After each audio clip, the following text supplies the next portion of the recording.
What happens when you take a Vibram outsole, slap it on an extra wide platform filled with EVA foam, and get one of the winningest ultra runners in history to help design the shoe?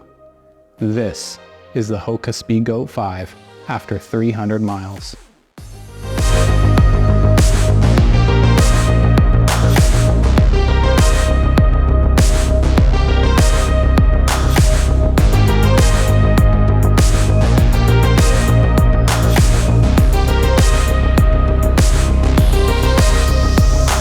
Hey crew, today we're looking at the Speedgoat 5 from Hoka.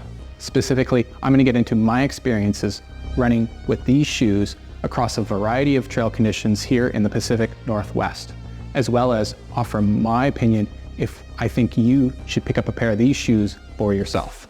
But first, a little bit about myself. I'm an ultra runner and trail running leader with the Vancouver Running Company. As a disclaimer, these shoes were not given to me.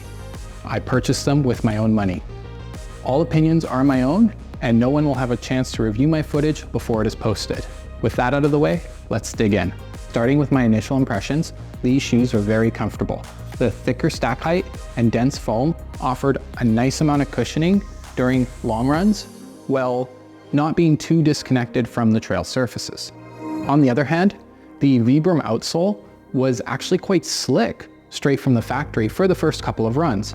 My assumption is that there was some kind of leftover compound or chemical from the manufacturing process that had to be worn off in those initial runs.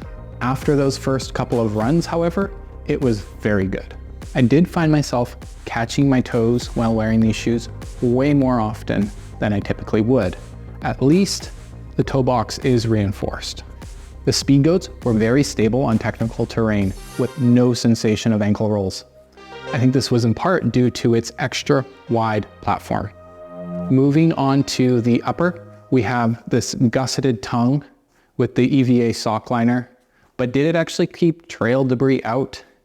It did a good enough job for the most part. Smaller trail debris did find its way in eventually, but it kept most of the larger rocks and sticks, twigs, things like that out. So it was a pass in my books. I also was a fan of this heel collar. I found it did give a nice snug fit up against the rear of the foot. It also made putting the shoes on and off a lot easier. Finally, we get to the outsole. This is Vibram's Mega Grip outsole. A very sticky, grippy choice. Like I alluded to earlier, the outsole was a little slick for the first 10 or so miles. This was likely due to something left over from the manufacturing process. It did clear itself up as I worked the shoes in after the first couple of runs. They did seem to subside and things started working really well. I found these very, very grippy for about the next 200 miles or so. I got great traction out of the Vibram sole. I was very impressed with how they performed. No complaints up until about the last 100 miles, so 200 to 300 miles onward. The lugs started to wear down and I wasn't seeing the same levels of grip that I initially had in the shoe. They were still quite good, but for some of the steep, dusty descents, they were a little hairy and I would have preferred maybe newer shoes for that part.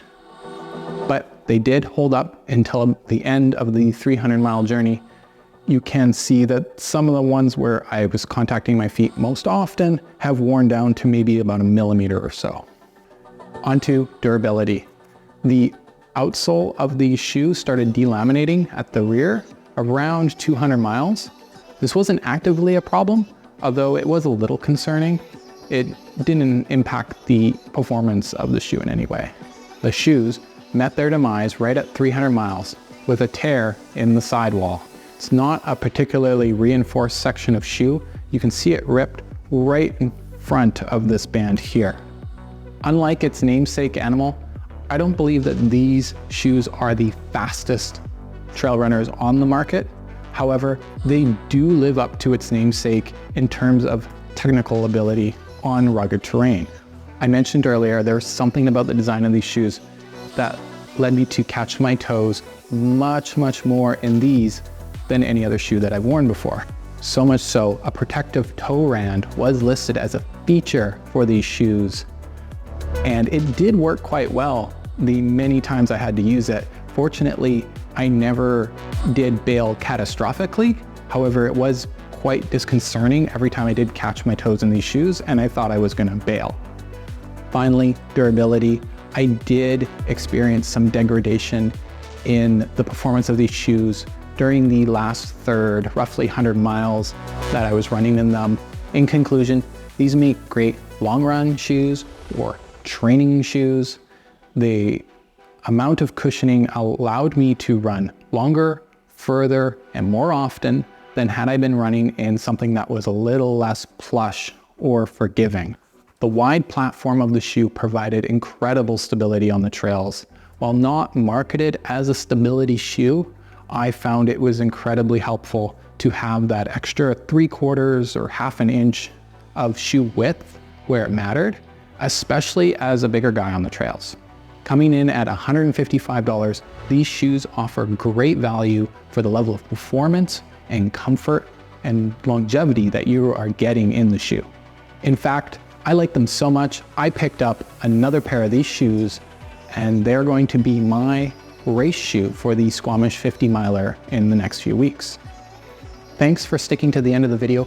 If you found this video helpful, don't forget to give it a like down below and be sure to subscribe for more trail running content.